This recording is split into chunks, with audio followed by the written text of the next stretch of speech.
இருந்தது. ஸோ அதனால் இந்த வீடியோவில் நான் ஷேர் பண்ணுறேன். ஆக்சுவலி என்னோடய ஃப்ரெண்ட் வந்து என்னை பார்க்க வந்திருந்தாங்க சிங்கப்பூர்லேருந்து. நாங்கள் 3 பேருமே வந்து கொஞ்சம் ஒரு ஷார்ட் பீரியடில் நாங்கள் க்ளோஸ் ஆனவங்க தான். ஒருத்தவங்க சவுதியில் இருக்காங்க. எங்களுக்குள்ளே எப்படி கனெக்ஷன் அப்படின்னு பார்த்தீங்கன்னா, நான் தப்பு பண்ணேன்னா என்னை கரெக்ட் பண்ணுவாங்க. என்னை நிறைய இடத்துல மோட்டிவ் பண்ணுவாங்க. இதை பண்ணு, உனக்கு இது தெரியும், உன்னால் இது பண்ண முடியும் அப்படின்னு சொல்லி நிறைய இடங்களில் என்னை மோட்டிவ் பண்ணுறது, என்னை என்கரேஜ் பண்ணுறது, எனக்கு ரொம்ப ஒரு சப்போர்ட்டிவ் சிஸ்டமாக, என்னோட பேக் போன் அப்படின்னு சொல்லலாம். எனக்கு கூடவே இருப்பாங்க நிறைய இடங்களில். நான் கஷ்டப்படும் போது என்னை விட்டுட்டு போகிறதோ அந்த மாதிரிலாம் கிடையாது. எல்லா நேரத்துலையும் இருப்பாங்க. ஸோ இந்த ஃப்ரெண்ட்ஷிப் பொறுத்தவரை எனக்கு சொல்லணுன்னா, எனக்கு ரொம்ப சந்தோஷமான ஒரு கனெக்ஷன் தான் இது.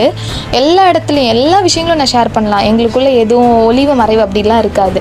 ஸோ அந்த மாதிரி தான் நீங்கள் வச்சுருக்கிற ஃப்ரெண்ட்ஸ் வந்து உங்களுக்கு எப்படி இருக்கிறாங்க, அவங்க கரெக்டான ஒரு லைஃப்பை கொண்டு போகிறாங்களா, இல்லை நீங்கள் தப்பு பண்ணுறதுக்கு அவங்க உங்களுக்கு கூட இருக்கிறாங்களா, இதெல்லாம் நீங்கள் அனலைஸ் பண்ணுங்கள். ஒரு பெஸ்ட் ஃப்ரெண்ட் அப்படின்றது வந்து நமக்கு நல்ல பாதையை காட்டுறவங்களா இருக்கணும். உங்கள் ஃப்ரெண்ட்ஸ் எப்படின்னு கமெண்ட்டில் சொல்லுங்கள்.